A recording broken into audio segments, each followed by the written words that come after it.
이대경. 감사합니다.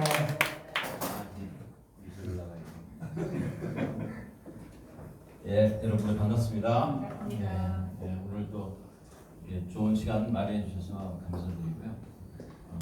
우선 먼저 좀 모두 발언을 좀 먼저 드리도록 하겠습니다. 그 다음에 이제 질문하고 같이 대화하는 시간을 갖겠습니다. 오늘 제목이 보니까 이렇게 킹덤 비즈니스로 이렇게 빨간 글자로 해주셨어요. 네, 좋습니다. 킹덤 비즈니스 그러면 이게 무엇을 얘기하는지에 대해서 먼저 잠깐 좀 말씀을 드리겠습니다. 여기 우선 뭐 킹덤은 하나님 나라이고 비즈니스 그런데 아이고 뭐 나는 사업도 안 하는데 뭐 나하고 별로 상관없네요 이렇게 생각하시기가 쉬운데 여기서 말하는 킹덤 비즈니스의 비즈니스라는 것은 우리가 세상에서 하는 사업 또 물론이고 그 다음에 뭐든지 경영하는 거예요. 다 자기 인생을 다 누구나 다 경영을 하죠. 자기 인생을 누구나 다 경영하고 집안의 살림도 다 하고 용돈 받으면 하루 한 달에 용돈 어떻게 쓸지도 경영을 하죠. 어떻게 쓸지 계획하고 다 이런 것이 다 삶을 경영하는 것이 이렇게 비즈니스라고 이렇게 생각하시면. 그러면 하나님 나라 방법으로 어떻게 이런 것들을 하는가 하는 거가 바로 오늘 나눈 질문이라고 생각을 하고요. 또 이 제목을 가지고 이야기하기 위해서 배경적인 내용을 좀 말씀을 꼭 드리고 시작을 해야 될 것 같은데 왜 이렇게 교회에서 우리가 이런 이야기를 하느냐 왜 이런 이야기를 하느냐 이런 거를 사람들이 어쨌든 잘 모르니까 또는 잘 생활 안 돼 있으니까 뭐 이런 분야가 아직 잘 알려지지 않았으니까 생소하니까 하여간 지금 보편적이지 않으니까 자꾸 이런 거를 하는 거죠. 누구나 다 알고 누구나 다 보편적으로 알고 있으면 이런 게 자꾸 이렇게 얘기하는 제목으로 올라오지는 않죠. 그래서 요 이야기가 나오는 배경에 대해서 먼저 조금 좀 말씀을 드리도록 그렇게 하겠습니다. 사실 우리 기독교는 지금 이 킹덤 비즈니스 뭐 이런 거 하고 좀 사실 많이 거리감을 좀 느껴왔어요. 기독교 자체가 그래요. 기독교 자체가 이 비즈니스나 삶을 그렇게 많이 강조를 안 해왔어요. 사실은 역사적으로 기독교가 나오기 전에는 기독교의 뿌리가 어디죠? 우리 청년 학생들 기독교는 어디에서 나왔습니까? 유대교가 있는 가운데에서 예수님이 오셨고 또 우리 기독교가 시작이 됐죠. 유태인들은 이 신앙과 삶이 분리가 될 수가 없어요. 개념 자체가. 우리는 뭐죠? 가끔 이런 얘기들을 해요. 복음주의 이야기하면서 믿음으로 구원받습니까? 행위로 구원받습니까? 절대로 행위로 구원받는 거 아니니까 믿음으로 구원받는다 이렇게 이야기를 하죠. 그런데 유대인들은 그렇다고 그래요. 그 믿음하고 행위가 그게 어떻게 분리가 되느냐? 믿음이라는 것과 행위라는 것이 뭐 분리될 수가 없는 걸로 생각하는데 우리 뭐죠? 유대인 아닌 사람들은 입으로만 그냥 내가 예수님 믿는다 그러고 행위는 안 믿는 사람이랑 똑같이 해버리는 거를 할 수가 있단 말이에요. 근데 유대인들은 이게 불가능한 사람들이에요. 그러니까 말과 자기가 말하는 거하고 그 다음에 삶하고를 문화적으로 태생적으로 그거가 분리가 될 수가 없는 사람들이라 곧 신앙 자체가 바로 삶인 것이 신앙 자체가 바로 삶이에요. 신앙 따로 삶 따로가 불가능한 거죠. 또 사실 이런 면에서 보면 이슬람이 이런 면에서는 신앙과 행위가 분리가 안 되는 거는 유대교와 거의 비슷해요. 안 그런 사람도 물론 많지만 이 예를 들어서 우리는 교회 안에서 누가 경제적으로 곤란한 일을 당하든지 아니면 마을 안에서 누가 하나 경제적으로 곤란을 당하든지 지금 사실 탈북해서 한국까지 온 가정이 굶어 죽은 가정이 있다는 거가 신문에 난 적이 있어요. 이 모슬림들은 마을에서 누가 굶었다 그러면은 이게 그 마을의 전 마을의 수치. 아니 우리가 그걸 안 돌봤단 말이야.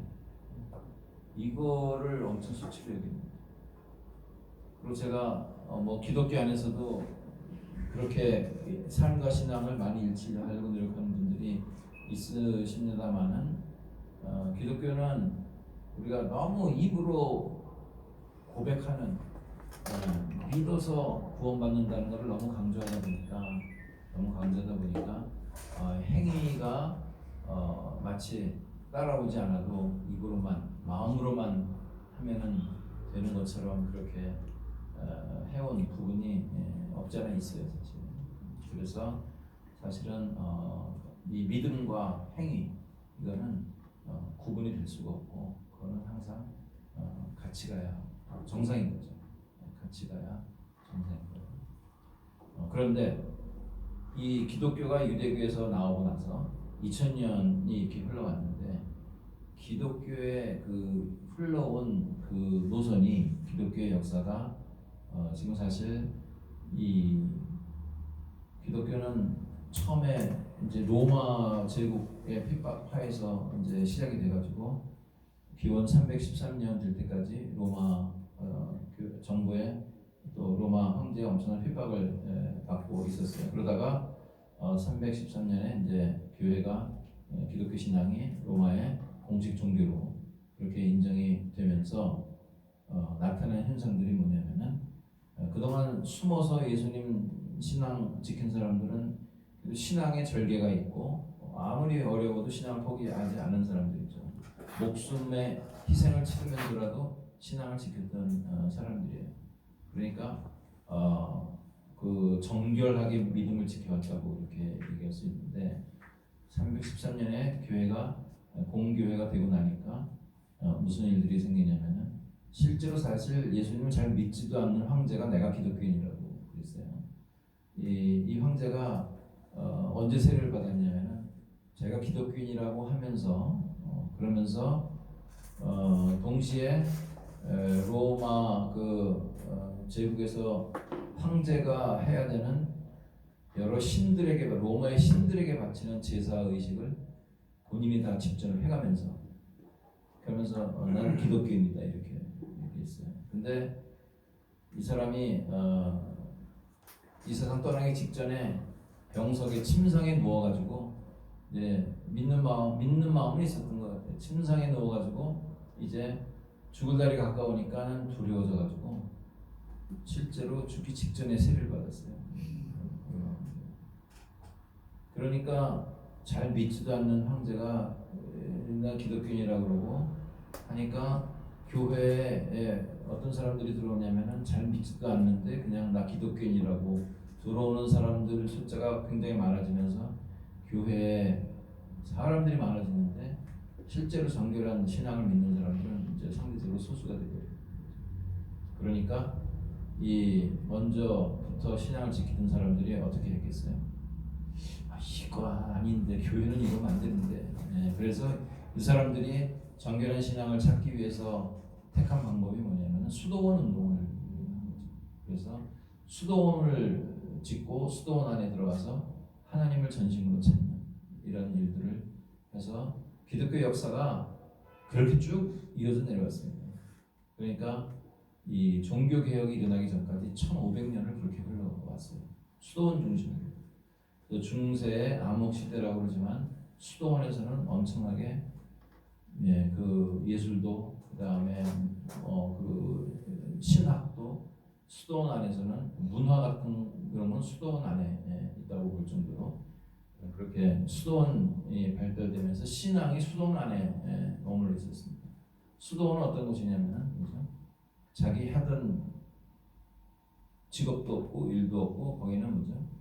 그냥 간단히 먹고 옷 입고 자면서 하나님을 예배하고 하나님을 전심으로 찾고 하나님의 말씀 연구하고 거기에만 전심 전력하는 그것이 바로 우리 기독교의 주류가 된 것이죠. 기독교의 주류가 됐기 때문에 우리가 이 일의 현장, 삶의 현장에서 신앙을 추구하는 거를 1500년을 별로 안 해왔어요. 그러니까 기독교의 우리 유산 중에는 뭐죠? 일과 신앙이 일치가 되는 유산이 별로 없는 거예요. 일에서 떠나가지고 현장, 삶의 현장에서 떠나서 이런 수도원이라고 하는 격리된 장소 안에서 하나님을 추구하는 거 이런 거는 많이 발달되어 왔는데 일을 해가면서 하나님을 찾는 사도 바울의 모델을 따르는 신앙이 1500년 동안 거의 다 이제 없어집니다. 그래서 지금도 뭐죠? 하나님 열심히 찾는 사람은 또 하나님께 열심히 하나님께 순종하려고 하는 사람은 뭡니까? 나 이거 하던 직업을 빨리 이제 그만두고 이제는 신학교 가야 해서 이제 목사님 돼야지. 죄송합니다. 이렇게 해야 하나님께 완전히 순종하는 것 같은 이런 생각을 자연스럽게 이제 분위기가 다 그렇게 된 거죠. 그래서 하는 일에 대한 가치를 그렇게 잘 교회에서 부여를 하지 않았던 거예요. 그런데 이거에 대한 가치 부여와 이런 이 수도원 중심의 신앙에서 벗어나서 이 모든 삶에서 하나님을 만나고 하나님을 섬긴다. 이것이 정말 참 기독교 신앙이다라고 이야기하기 시작한 사람들이 이제 종교 개혁가들. 1500년 지나서 서기 1500년이 넘어가면서부터 이런 기독교 신앙에 대한 재조명과 신앙운동, 새로운 신앙운동이 일어나면서 이 종교 개혁가들이 이렇게 이제 삶과 신앙의 일치를 이야기하기 시작했고 마틴 루터가 하신 말씀 중에 어떤 말씀이 있냐면 이 마침 만약 이 구두를 고치는 구두 수선공이 하나님의 소명, 그러심을 받아서 그 일에 종사하는 거라면 하나님의 소명이 있다면 그 사람이 구두를 고치는 일이나 성직자가 말씀을 선포하는 일이나 하나님 앞에서 똑같은 가치, 그 일에 똑같은 가치가 죄송합니다. 그 똑같은 가치가 있다. 그렇게 마틴 루터가 그렇게 했던 거예요. 이게 바로 종교 개혁, 성경을 다시 연구하고 성경 말씀 안에서 찾아낸 진리, 말씀 중에 하나가 이제 이런 것들, 삶과 신앙, 모든 삶이 하나님께 드려지는 삶이고 누구나 다 하는 일들이 하나님께 정말 죄 짓는 일 빼고는 다 하나님을 예배하고 하나님을 섬기는 일이 되는 거라는 이러한 이 신앙, 일과 신앙이 하나로 일치돼서 살아가는 삶이 참된 하나님 앞에 삶이라는 신앙, 그게 바로 이제 종교개혁 시작이 됐는데 종교개혁가들이 이런 거를 얘기를 해왔지만 그러나 아직 여전히 유럽의 그 주류는 천주교였고 또 이 기독교에서도 이것을 적극 그렇게 적극 발전을 시키지를 못했던 거죠. 그러니까 우리가 교회에서 하나님을 예술도 뭐죠? 예술도 성경 이야기만 그려야 되는 거예요. 성경에 나오는 이야기만 그리고 그다음에 르네상스 그래서 막 사람도 그리고 자연도 그리는 거가 굉장히 하나님한테 불경한 일인 것처럼 느껴졌던 그런 시대 속에서 살아와서 예술도 그렇게 발전되지 못하고 다 이제 그런 시대가 이제 중세에서 이렇게 넘어왔는데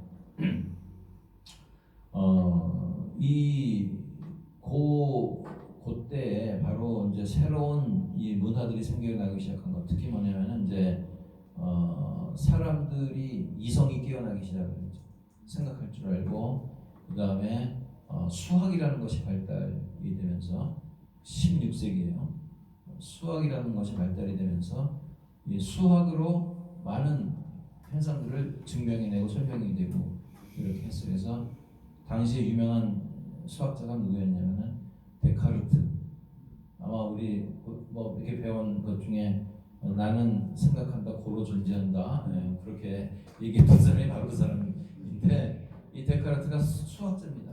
그러니까 수학자니까 이 수학을 통해 가지고 이런 삶의 자연애들 이런 것들을 증명해 나가기 시작하니까 사람들이 우와 이 사람이 갖고 있는 이성의 힘이라는 거는 이게 엄청난 거구나 라는 그 이성에 대한 그 이성 활동에 대한 그러한 그 일들이 일어나는데 이 일들에 대해서 교회가 어떻게 대처했냐 이거 사실 중요해요.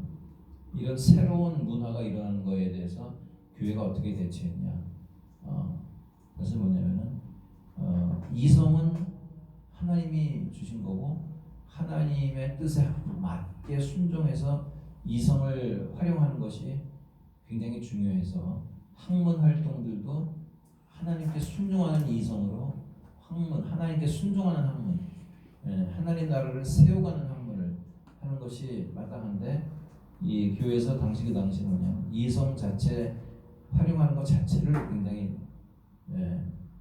터부시고 그걸 인정을 안 했고 그렇기 때문에 이성이 올바로 하나님께 드려지는 그러한 그 활동으로 나가는 것이 아니라 이성은 마음대로 고삐 풀린 그 강아지처럼 방향을 모르고 뛰어다닐 때에는 하나님을 거역하는 일들을 다 저지를 수밖에 없게 되는 것이죠. 그래서 무슨 그게 이제 발전돼 가지고 나중에 뭐죠 그 계몽주의 계몽주의 같은 경우는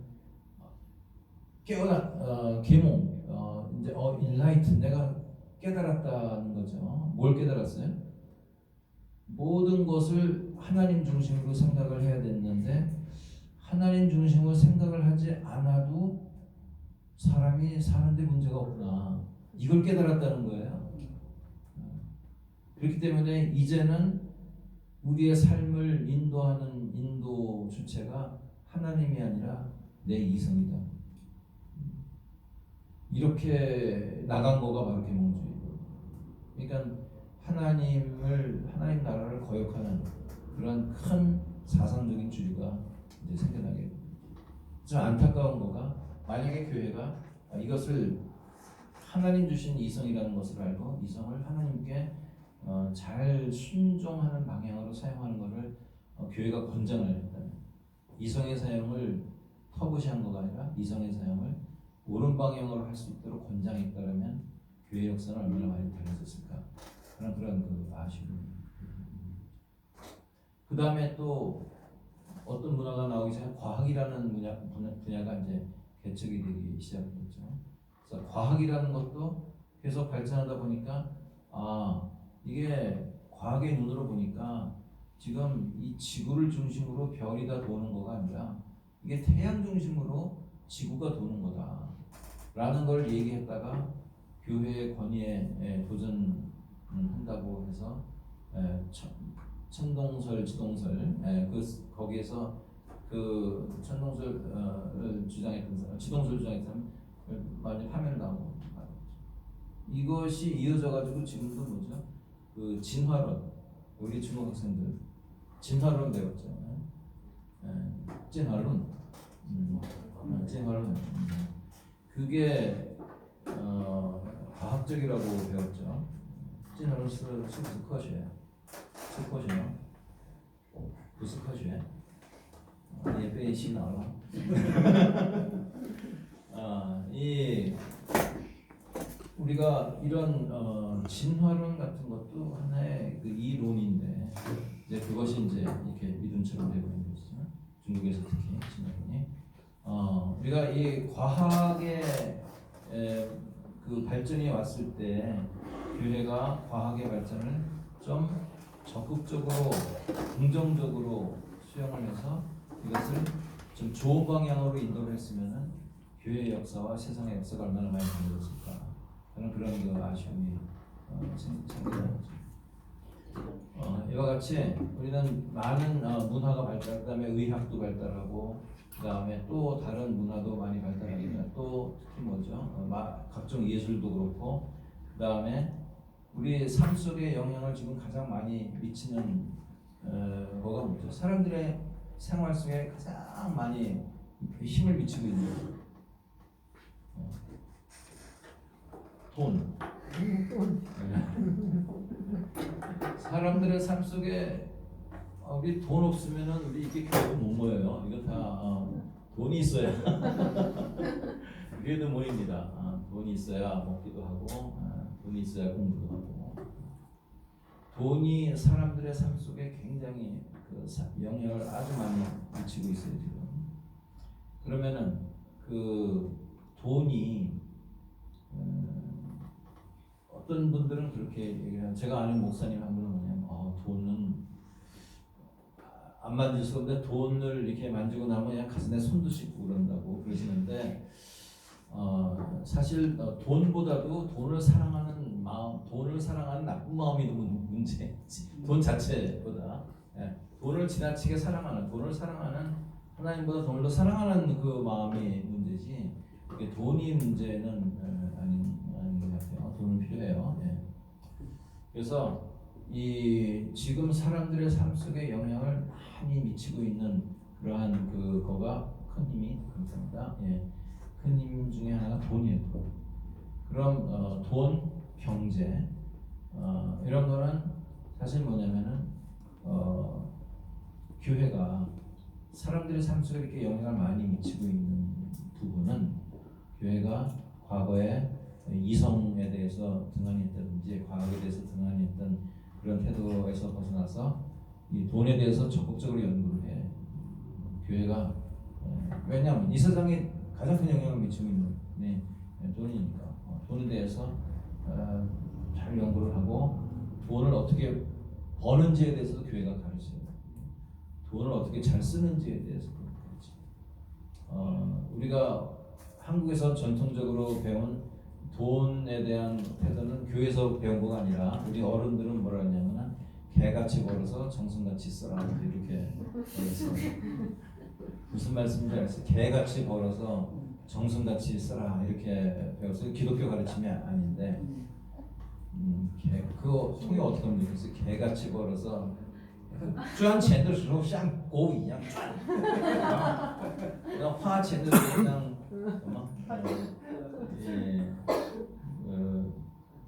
这个羊般，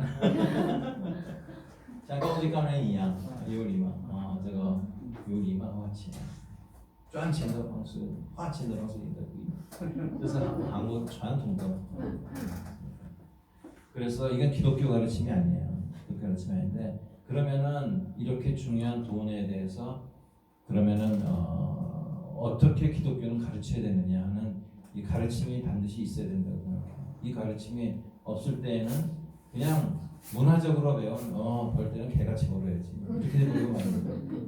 근데 교회에서는 벌 때는 어떻게 벌고 쓸 때 어떻게 써야 된다는 것도 교회가 가르치고 가이드를 해서 이 돈에 대한 기독교인의 새로운 문화를, 그러니까 이 새롭게 생기는 이 세상에 새롭게 나타나는 것들에 대해서 교회가 적극 연구하고 적극 활용하고 하나님 나라를 위해서 어떻게 이런 것들을 해야 되는지 하는 연구가 굉장히 필요하다고 생각합니다. 그래서 오늘 말씀드리는 거가 이 뭐죠? 이 킹덤 비즈니스 이런 방향의 이야기를 지금 와서 해야 되는 이유가 지금 한 20분 제가 설명드린 그 배경에 이걸 오늘 우리가 해야 되는 이유가 여기. 왜냐하면 기독교 전통에서 이런 거를 자연스럽게 배우지 못했으니까 그거를 지나간 기독교 우리가 앞으로 우리가 우리 살아가는 기독교 우리 또 다음 세대에 물려주는 기독교 신앙 이거를 위해서는 우리가 이 방향을 적극적으로 잘 연구하고 잘 익히고 잘 아랫때 가르쳐줘야 되는 그런 일을 해야 된다고 생각합니다. 돈 말고 또 영향을 미치는 거가 또 뭐가 있죠? 돈 말고 저는 그 영화가 상당히 보통 우리 한국에서 영화 나오면 성공했다 그러면 한 1,000만을 돌파하면 이게 성공했다 이제 얘기합니다. 인구 5천만 중에서 1,000만 명이 영화를 보면 성공했다고 그래요. 그래서 영화가 상당히 사람들의 생각을 지배하니까 메시지를 내놓고 있어요. 영화가. 그래서 영화에 대한 것도 우리 기독교가 적극적으로 좋은 영화, 메시지를 내놓는 영화. 사실 전에 이런 메시지를 내놓는 것들은 어떤 거냐? 문학 작품들이 그런 메시지를 죄업을 이게 정의냐, 이게 윤리적으로 맞냐, 이게 이런 것들을 고민을 하면서 만들어낸 문학 작품들, 훌륭한 문학 작품들이 많이 있잖아요. 근데 요새들은 책들을 많이 잘 안 읽고 요새는 그냥 쉽게 본단 말이죠. 영화. 출근하면서 보니까 지하철에서 이렇게 보면 사람들 이렇게 어떤 사람 만화 보고 있고 어떤 사람 영화 보고 있고 뭐 그래요. 드라마 뭐 예능 보는 사람도 있고. 사실 영화가 굉장히 사람들의 그 생각, 가치관 이런 것들을 생각하게 자극하는 그런 그 매체로 또 활용이 되고 있어요. 그래서 제가 아는 미국의 이런 크리스천 대학교에서 뭐냐면 영화학과가 있는데 하나님 나라의 메시지를 담아서 세상에 있는 영화를 만드는 거를 지도하고 있는 그런 기독교 대학의 영화학과가 있어요.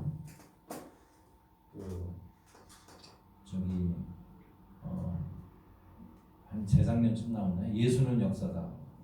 그런 영화 있었죠. 그거 예수 총선 한국어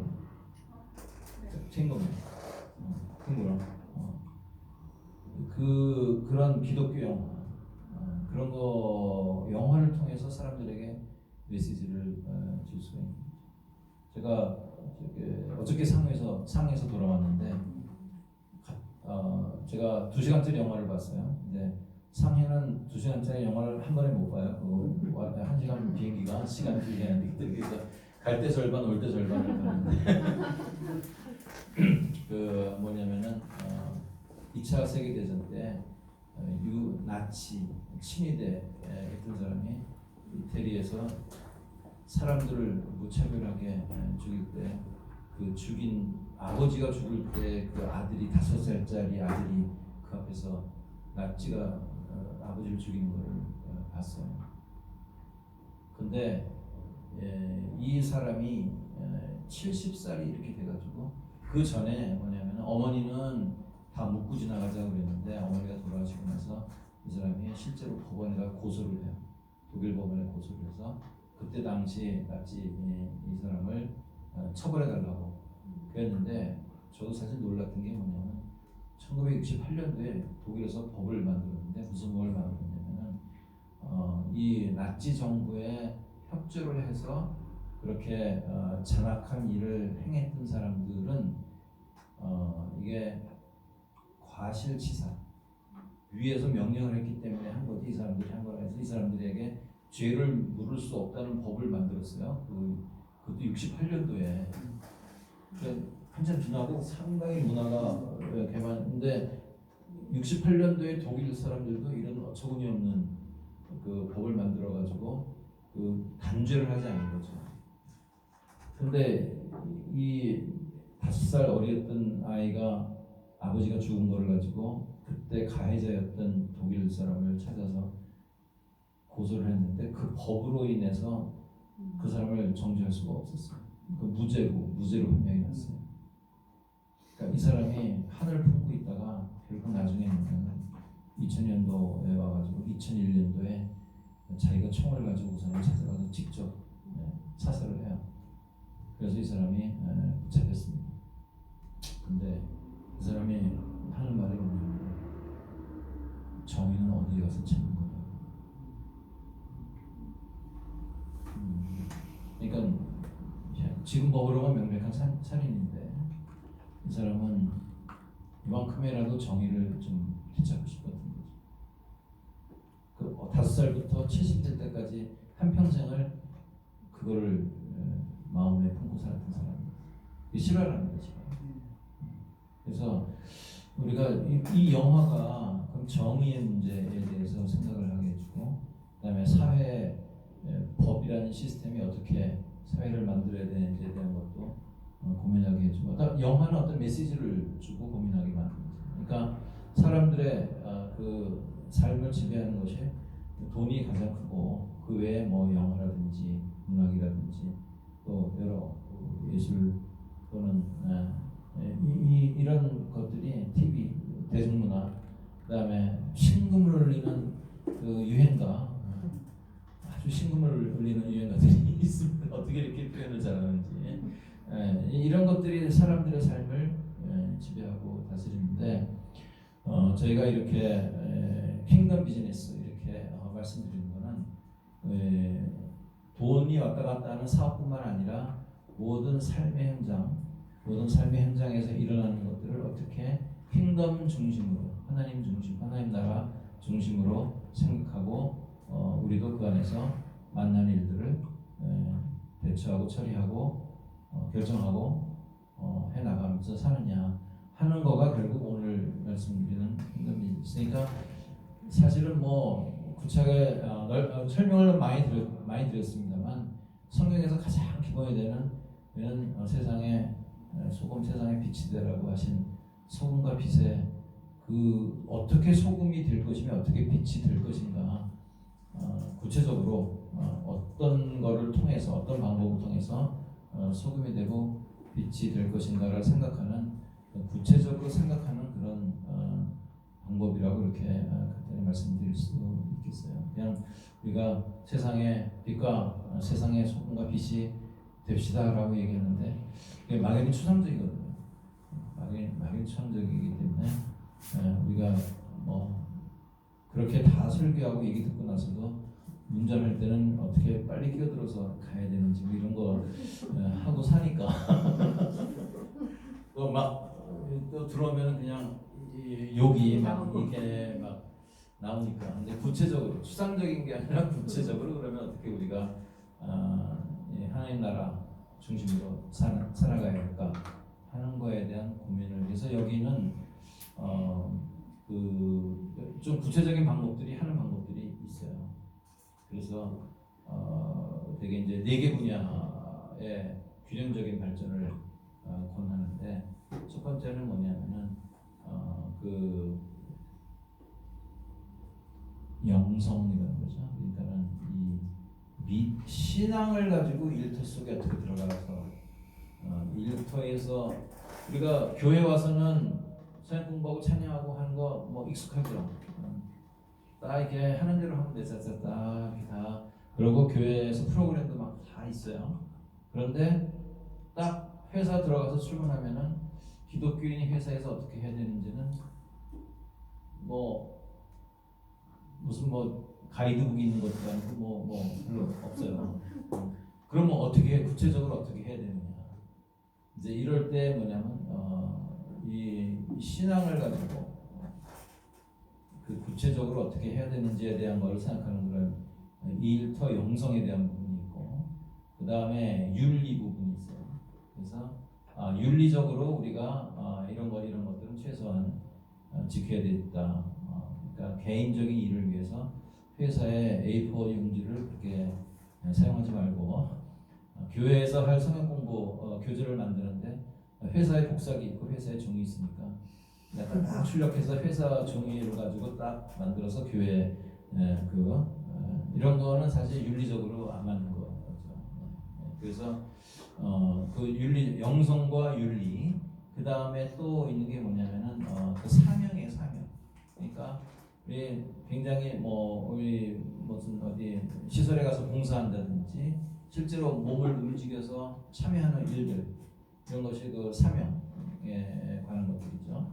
이 사명에 관한 것도 굉장히 중요해요. 그 다음에 네 번째로 뭐냐면 그 이론에 관한, 신학 이론에 관한 것, 이런 것들을 이론적으로 신학적으로 이렇게 좀 정리가 돼서 이론적으로 좀 정리가 돼야 나도 정리가 되고 다른 사람한테 잘 얘기할 수도 있고, 그래서 이런 킹덤 비즈니스를 하려면 네 가지 영역에 대해서 균형적인 그러한 그 발전이 꼭 필요합니다. 만약에 균형이 되지 않았을 때는 뭐죠? 뭐 선교 가자 그러면은 선교 활동에 잘 참여하고 정말 아주 열정적으로 이렇게 해요. 근데 이렇게 보면은 썼던 그 경비 같은 거 계산하는데 휴리휴리하고 윤리가 없으면은 이렇게 안 맞죠. 앞뒤가 안 맞는 거죠. 이런 것 같이 이 네 가지 분야가 다 균형을 맞춰서 발전이 되면, 그러면 이제 일상생활 속에서, 일터 속에서 좋은 크리스찬으로 살아가는데 이제 힘을 낼 수가 있는 그런 사람이 이제 되어서 갈 수가 있는 거죠. 그래서 그런 네 가지 영역에 대해 발전에 대해서 권유드리고, 그 강론에 대해서는 또 있습니다만 오늘은 그 방향에 대해서 말씀드리고요. 이게 제가 말씀드린 이제 전체적인 건데, 오늘 또 뭐 질문하고 이제 하는 대화 시간을 앞두고 있습니다. 말씀을 좀 드려야 질문이 나올 것 같아서.